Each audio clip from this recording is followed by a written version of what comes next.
అందరికీ నమస్కారం. విజ్ఞానం వినోదం ఛానల్కి స్వాగతం. శ్రావణ మాసం వచ్చేసింది. ఈ శ్రావణ మాసంలో అతి ముఖ్యమైన పండగ వరలక్ష్మి వ్రతం. ఈ వరలక్ష్మి వ్రతాన్ని శ్రావణ మాసంలో పౌర్ణమికి ముందు వచ్చే శుక్రవారాన్ని వరలక్ష్మి వ్రతంగా జరుపుకోవాలని శాస్త్రం చెబుతోంది. వరాలు ఇచ్చే దేవతగా వరలక్ష్మీదేవిని కొలుస్తారు. ఈ పండుగను ముఖ్యంగా వివాహమైన మహిళలు నిర్వహిస్తారు. సకల ఐశ్వర్యాలు లక్ష్మీదేవి అనుగ్రహంతో కలుగుతాయి.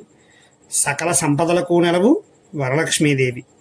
వరాలనిచ్చే తల్లి కనుకనే ఆమెని వరలక్ష్మీదేవిగా కొలుస్తాం. ఈ వరలక్ష్మీ వ్రతం చేయడం వల్ల తప్పక అష్టైశ్వర్యాలు కలుగుతాయి.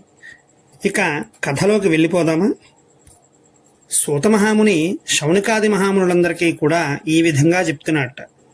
మునివర్యులారా, స్త్రీలకు సకల సౌభాగ్యాలను ఇచ్చినట్టి ఒక వ్రతం ఉన్నది. ఆ యొక్క వ్రతమును పరమేశ్వరుడు పార్వతీదేవికి చెప్పాడు. దానిని ఇప్పుడు చెప్తున్నాను వినండి అని చెప్పి ఈ విధంగా చెప్పసాగాడు.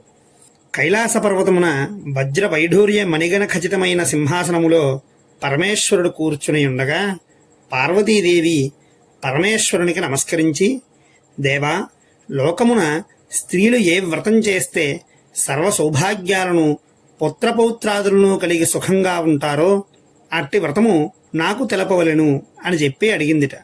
అప్పుడు పరమేశ్వరుడు ఈ విధంగా చెప్పాడట. ఓ మనోహరి, స్త్రీలకు పుత్రపౌత్రాది సమస్త సంపదలు కలగజేసడి వరలక్ష్మీ వ్రతము అని ఒక వ్రతము కలదు.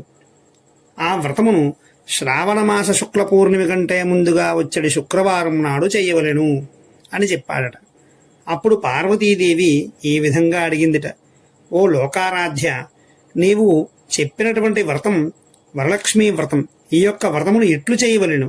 ఈ వ్రతమునకు విధానమేమి? ఏ దేవతను పూజించాలి? పూర్వం ఎవ్వరి చేత ఈ వ్రతం ఆచరించబడింది? దీనినంతా సవివరంగా తెలుపు అని ప్రార్థించిందిట. అప్పుడు పరమేశ్వరుడు పార్వతీదేవిని చూచి, ఓ కాత్యాయని, వరలక్ష్మీ వ్రతమును సవిస్తరంగా చెప్తున్నాను, శ్రద్ధగా విను అని చెప్పి ఈ విధంగా చెప్పడం ప్రారంభించాడట. పూర్వము మగధ దేశమున ఒక దేశం ఉండేదిట.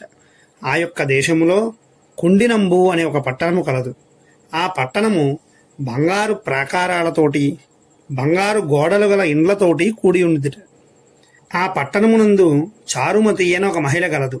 ఆ వనితామణి ప్రతిదినము కూడా సూర్యోదయాత్ పూర్వమే మేల్కొని స్నానము చేసి, పెద్దలకు అనేక విధములైన ఉపచారములు చేసి, ఇంటి పనులన్నీ కూడా చేసుకుని మితముగాను ప్రియముగాను భాషిస్తూ ఉండేదిట. ఈ విధంగా ఉండగా ఆమె యందు మహాలక్ష్మీదేవికి అనుగ్రహము కలిగి ఒకనాడు ఆమె స్వప్నములో ప్రసన్నమై, ఓ చారుమతి, నేను వరలక్ష్మీదేవిని. నీ యందు నాకు అనుగ్రహము కలిగి ప్రత్యక్షమైతిని.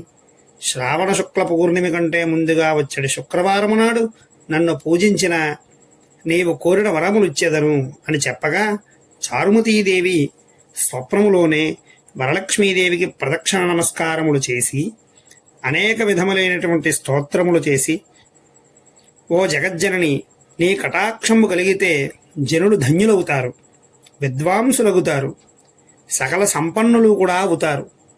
నేను జన్మాంతరము నుండి చేసిన పుణ్య విశేషం వలన నీ పాదదర్శనం నాకు కలిగింది అని చెప్పి ప్రార్థన చేసింది. అప్పుడు మహాలక్ష్మీదేవి సంతోషం పొంది చారుమతికి అనేక వరములు ఇచ్చి అంతర్ధానము పొందిందిట.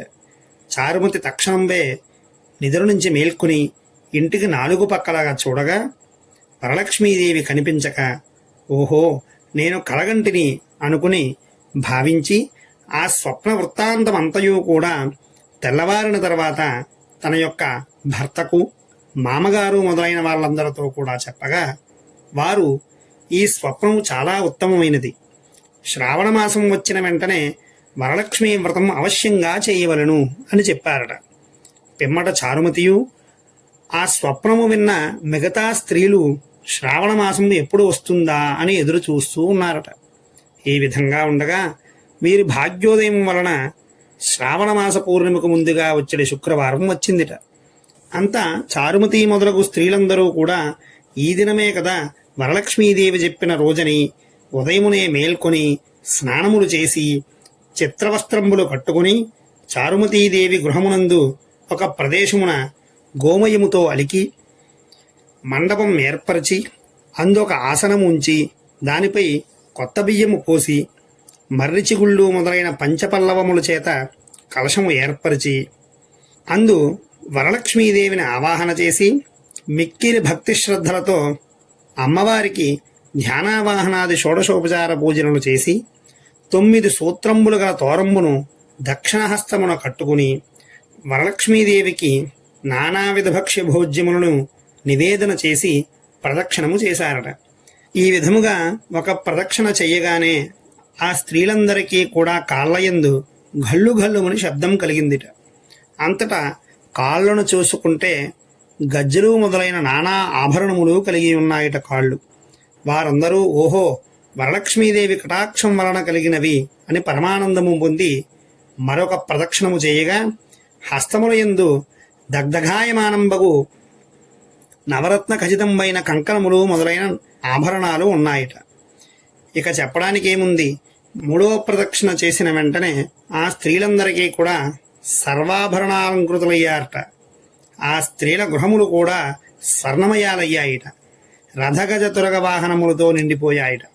అంతటా ఆ స్త్రీలను తోడుకుని వెళ్ళడానికి వారి వారి ఇండ్ల నుంచి గుర్రములు, ఏనుగులు, రథములు మొదలైన బండ్లు వచ్చి నిలుచున్నాయిట.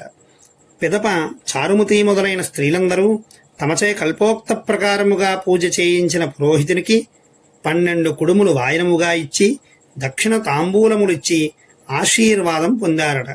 వరలక్ష్మీదేవికి నివేదన చేసిన భక్ష్యాదులను బంధువులతో కూడా భుజించి తమ కొరకు వచ్చి కాచుకుని ఉన్న గుర్రములు, ఏనుగులు మొదలైన వాహనములు ఎక్కి తమ తమ ఇండ్లకు వెళ్లుతూ ఒకరితో ఒకరు ఓహో చారుమతీదేవి భాగ్యము ఏమని చెప్పవచ్చును, వరలక్ష్మీదేవి తనంతటా స్వప్నములో వచ్చి ప్రత్యక్షమయ్యింది. ఆ చారుమతీదేవి వలనే కదా మనకిట్టి మహాసంపత్తులన్నీ కూడా కలిగాయి అని చారుమతీదేవిని మిక్కిలి పొగుడుచు తమ తమ ఇండ్లకు పోయారట. పిదప చారుమతి మొదలైన స్త్రీలందరూ ప్రతి సంవత్సరము ఈ వ్రతము చేయిచు పుత్ర పౌత్రాభివృద్ధి కలిగి ధన కనక వస్తువాహనములతో కూడి సుఖముగా ఉన్నారట. ఈ యొక్క వరలక్ష్మీదేవి వ్రతాన్ని ఎవరైతే చేస్తారో వారికి సకల సంపత్తులు కలుగుతాయి, ఇందుకు సంశయము లేదు అని చెప్పి సూతమహాముని ఈ యొక్క వ్రతకథనంతటినీ కూడా శౌనకాది మహామునులకు వివరించాడట. లక్ష్మీం క్షీరసముద్రరాజతనయాం శ్రీరంగధామేశ్వరీం దాసీభూత సమస్తదేవ వనితాం లోకైకదీపాంకురాం శ్రీమన్మందగణాక్షలబ్ధ విభవ బ్రహ్మేంద్ర గంగాధరాం త్వాం త్రైలోక్య కుటుంబినీం సరసిజాం వందే ముకుంద ప్రియాం. వీడియో నచ్చితే లైక్ చేయండి, షేర్ చేయండి, సబ్స్క్రైబ్ చేయండి. ఇటువంటి మరిన్ని విషయాల కోసం మా విజ్ఞానం వినోదం ఛానల్ని ఫాలో అవుతూ ఉండండి. అందరికీ నమస్కారం.